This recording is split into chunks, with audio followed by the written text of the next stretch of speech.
Assalomu alaykum hurmatli talabalar. Fanimiz melioratsiya va qurilish mashinalari 2-mavzuyimiz. Mavzu mashinalarning boshqarish tizimlari va yurish jihozlari. Reja: melioratsiya va qurilish mashinalarining boshqarish tizimlari, melioratsiya va qurilish mashinalarining yurish uskunalari, yurish uskuna turlari. Qurilish mashinalarining boshqarish tizimlari.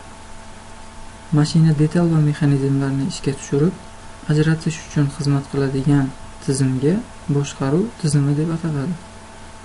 Qurilish mashinalarining konstruksiyasi bo'yicha quyidagicha boshqarish tizimlari mavjud. Birinchisi mexanik, ikkinchisi pnevmatik, uchinchisi gidravlik, elektrik, avtomatik, aralash, ya'ni pnevmomexanik, gidromexanik, gidroelektrik va boshqalar. Mexanizmlarni mexanik boshqarish tizimi. Mexanizmlarni mexanik boshqarishda asosan qo'l yoki oyoq kuchidan foydalanib mexanizmlarni boshqariladi. Mexanik boshqarish sodda bo'lishiga qaramasdan jismoniy mehnatni talab qiladi. Shuning uchun haydovchini toliqtiradi. Bular richaklar orqali harakatga keltiriladi. Mexanik boshqarishda qanday qismlardan tashkil topgan? Richak, so'rgich, quloqli mufta, tishli g'ildirak, turtkich, tayanch, pedal, friksion tasma, aylanuvchi g'ildiraklardan tashkil topgan bo'ladi. Mexanizmlarni pnevmatik boshqarish. Pnevmatik boshqarishda asosan kompressorlar yordamida harakatlanadi. Kompressor siqilgan havoni klapanlar orqali filtrga yetkazib beradi. Filtrdan moy va suvdan tozalangan havo idishida yig'ilib turadi hamda sistema ishlamasa havo idishidagi bosim me'yordan ortiqcha bo'ladi.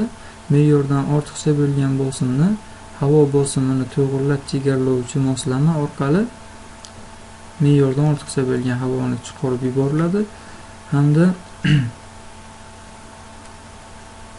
mexanizmimizni harakatga keltirish, ishga tushirish, to'xtatish uchun asosan diafragmaning richagini ma'lum masofaga surish orqali amalga oshiriladi. Richagni ma'lum masofaga surish ishchi klapanlarni havo yo'lini ochish orqali amalga oshiriladi. Mexanizmlarni gidravlik boshqarish.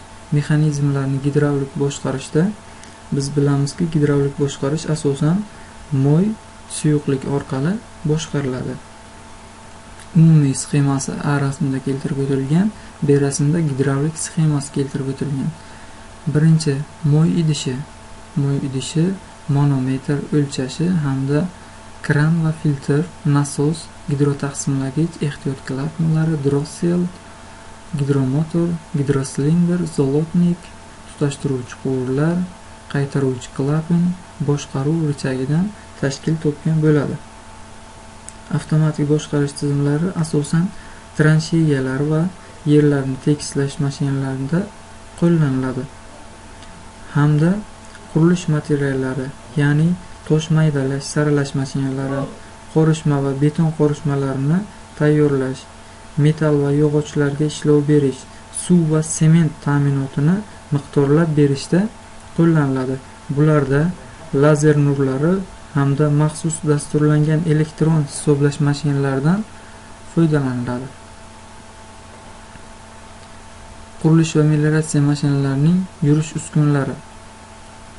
Qurilish mashinalarining bir ish joyidan boshqa ish joyiga qo'shimcha tashuvchi vositalarsiz ko'chirish uchun xizmat qiladigan uskunaga yurish uskunasi deyiladi.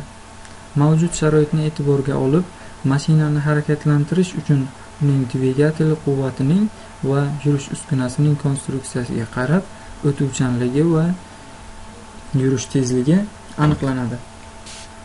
Mashinaning o'tuvchanligi bu uning gruntga beradigan o'rtacha solishtirma bosimi bo'lib, u maksimal kuchlar, ya'ni og'irlik va boshqa tashqi kuchlarning yurish uskunasining gruntga tekkan qismining nisbatiga teng bo'ladi.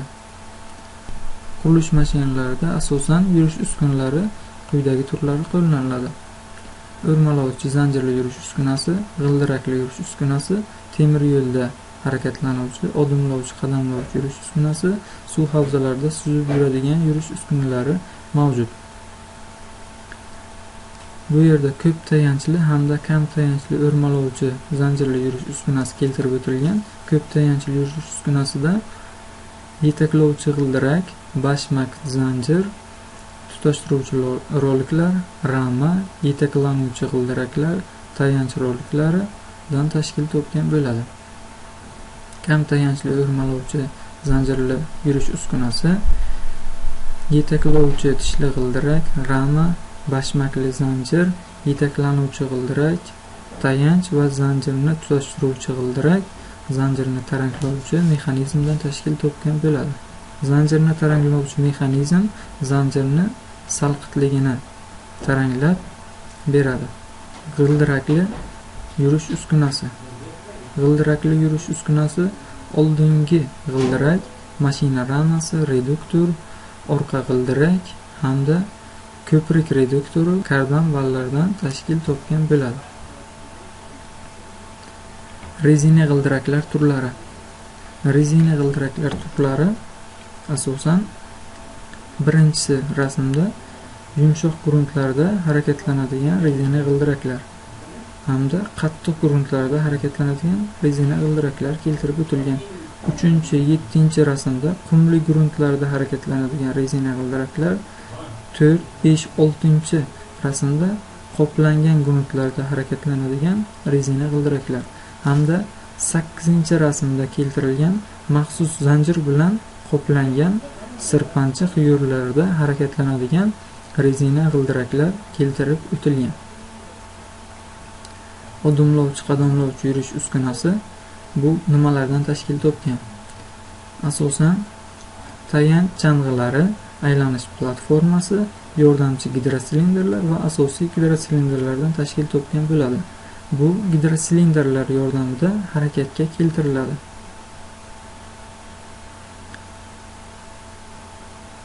Fanimiz bo'yicha qo'shimcha savollaringiz bo'lsa, adabiyotlarimiz keltirib o'tilgan adabiyotlarimizdan foydalanib savollaringizga javob olishingiz mumkin. Nazorat savollariga javob berib o'tasiz. Bilimingizni mustahkamlash maqsadida. E'tiboringiz uchun rahmat. Xayr, salomat bo'ling.